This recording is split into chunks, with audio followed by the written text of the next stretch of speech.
Observe as pregações, ouça o Evangelho, veja o que você está ouvindo, veja o que Deus está fazendo. Deus se move no nosso meio, Deus está por perto. Como Ele poderia estar longe e a sua palavra bem perto de nós? Como Ele poderia estar longe e os acontecimentos tomando lugar? Tais acontecimentos que nos levam para um lugar onde Deus, segundo a sua palavra revelada para nós, diz o que nós devemos fazer e o que nós temos que ser. Aleluia! Sabe o que aconteceu? Jesus Cristo entendeu, porque Ele era muito dócil e amável. Aliás, Ele não era muito, Ele era a docilidade. Ele era o amor, ainda permanece sendo. E então Ele foi e disse para eles, observem isso aqui. Se você for buscar em São Mateus capítulo 5, são 9 bem-aventuranças ou 10. E a única que Ele não falou, Ele falou no capítulo 11. Por ocasião em que os 2 discípulos vieram da cadeia ou da prisão, enviados por João Batista preso, para lhe perguntar a respeito se ele era aquele que havia de vir. E Jesus olhou e disse, meu irmão, João Batista, meu precursor, me batizou nas águas e agora está com dúvidas.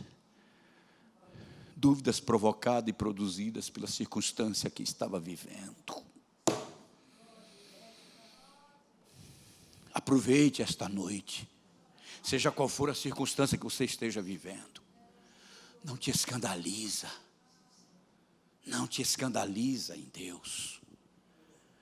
E quando eles foram embora, depois de ver os cegos enxergarem, os aleijados ficarem bons, curados, leprosos, e o Evangelho ser pregado, eles foram convencidos, alegremente voltariam, estavam voltando. Jesus disse assim, olha, e diz para o João, bem-aventurado, outra bem-aventurança, aqueles que não se escandalizarem em mim. E agora nós entendemos que esse escândalo era rejeição, esse escândalo era o desânimo, esse escândalo seria apostasia, esse escândalo seria desistir, depois de ser batizado e batizá-lo, depois de anunciar, eis o Cordeiro de Deus que tira o pecado do mundo, eu sou batizado nas águas, eu fui nas águas, eu anunciei essa mensagem, eu testemunhei do nome de Jesus Cristo, mas agora veja a minha condição, eu estou desanimado, eu estou desestimulado, eu estou em depressão espiritual, não religiosa. Religiosamente estamos muito bem, mas alguns estão em depressão, estão sob pressão, debaixo de pressão tremenda e terrível. E então começamos a ceder e ceder, e não sabemos o que fazer, não sabemos o que decidir, não sabemos como agir, não sabemos, nós estamos vivendo num momento difícil. É necessário que Jesus Cristo amorosamente chegue e diga, não te escandaliza em mim. Não te escandaliza pelo Evangelho, no Evangelho. Não te escandaliza. Por quê? Porque Ele foi o enviado. Por Ele viveu e ministrou 6 meses. Por Ele se entusiasmou pelo ensinamento, pelas instruções no deserto, desde quando foram levados pela sua mãe, quando eles enviaram os zelotianos para matarem seu pai, como fizeram. Sabe de uma coisa? Jesus Cristo te compreende nessa noite. Ele sabe muito bem que você está vivendo um momento difícil. Mas o que você pode fazer? O que Ele poderia fazer por você? Então no capítulo 11, quando os discípulos vieram e voltaram, provavelmente Jesus Cristo não havia começado o seu sermão, não havia começado nenhuma cura, ou realizado nenhuma cura, porém agora, quando eles vão embora, já havia tido curas, o Evangelho havia sido pregado. Ao final do culto ele foi, e quando eles começaram o último hino, após a pregação, ele disse somente as músicas, só os instrumentos, e começou a perguntar, o que fostes ver no deserto? A Bíblia diz no original grego: a que saístes ao deserto? A que fostes na igreja hoje à noite? O que te levou a vir aqui?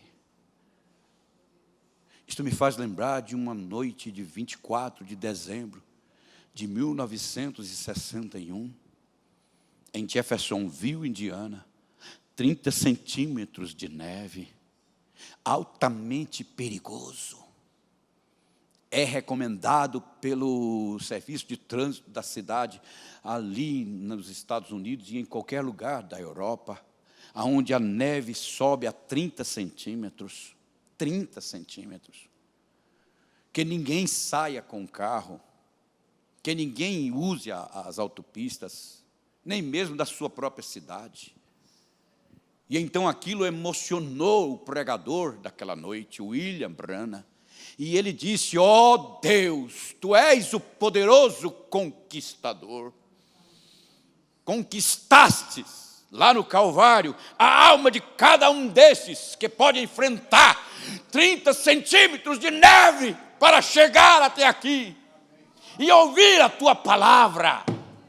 E o chamou de poderoso conquistador. Conquistou ele no teu coração para que tu viesses acima, superando toda a dificuldade que o diabo tem colocado através da natureza, através do engano, sorrateiramente, através das oportunidades. Tem você vencido. Então você é o próprio troféu dessa conquista que ele teve lá no Calvário. Ele conquistou prostitutas, elas deixaram de ser prostitutas. Ele conquistou ladrões, eles deixaram de ser ladrões. Ele conquistou todo tipo de homem mau, e todos eles deixaram de ser maus e viraram homens bons. Aleluia. Poderoso conquistador. Aleluia.